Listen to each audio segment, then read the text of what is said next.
Make sure recording. you get the skull up close, even closer, even closer. All right. Ready? You ready to record? Frontal bone, and we have two features in the frontal bone. The glabella is the bump in the middle. And the supraorbital foramen, it's not modeled nicely on this one, but there's a little notch right there. It's a hole above the eye socket. And then parietal bones, top, there's two of them, one on each side. And our parietal bones features, we have to know the sutures. Sagittal suture separates parietal from each other. Coronal suture separates parietal from frontal, and that's also where you wear your crown.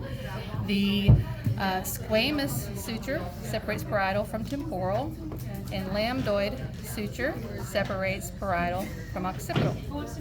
Temporal bone, we have one on each side, bilateral symmetry.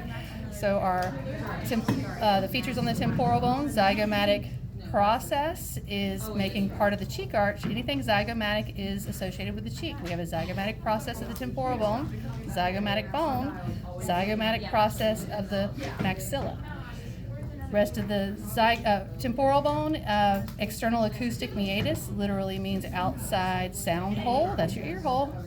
And then we have mastoid process, a big rounded projection behind it. Styloid process, sticking out underneath. And that's everything for temporal bone. Occipital bone, back of the skull and underneath. The features associated with the occipital bone are the foramen magnum, literally means big hole where your spinal cord goes through to your brain. And we only have 3 holes that we need to know total. Foramen magnum, jugular foramen is kidney shaped and is associated with the occipital bone.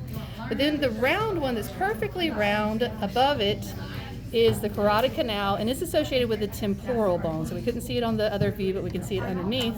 Carotid canal, jugular canal, foramen magnum.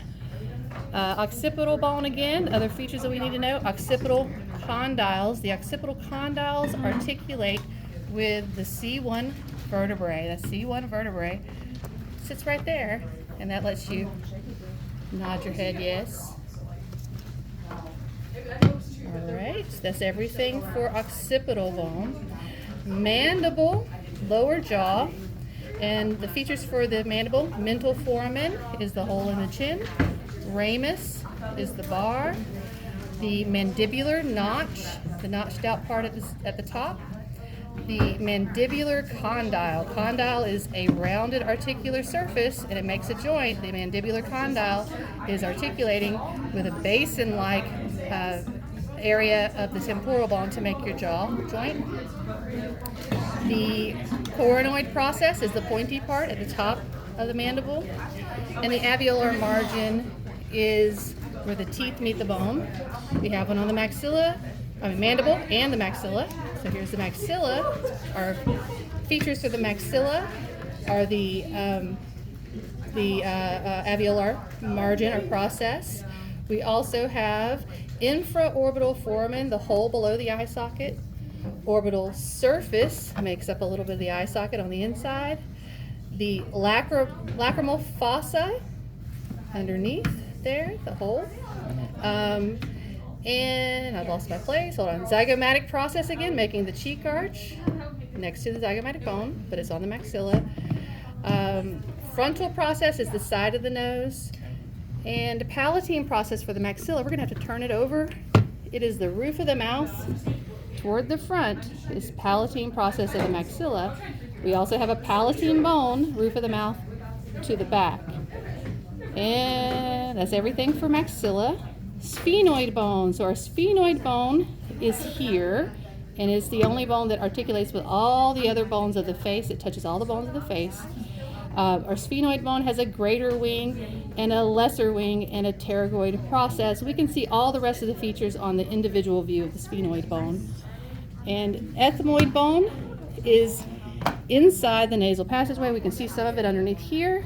But in here, it makes up the nasal septum at the top for ethmoid bone. And also the vomer bone makes up the nasal septum at the bottom. And all the features of ethmoid we will see on an individual view. A vomer bone, again, septum at the bottom.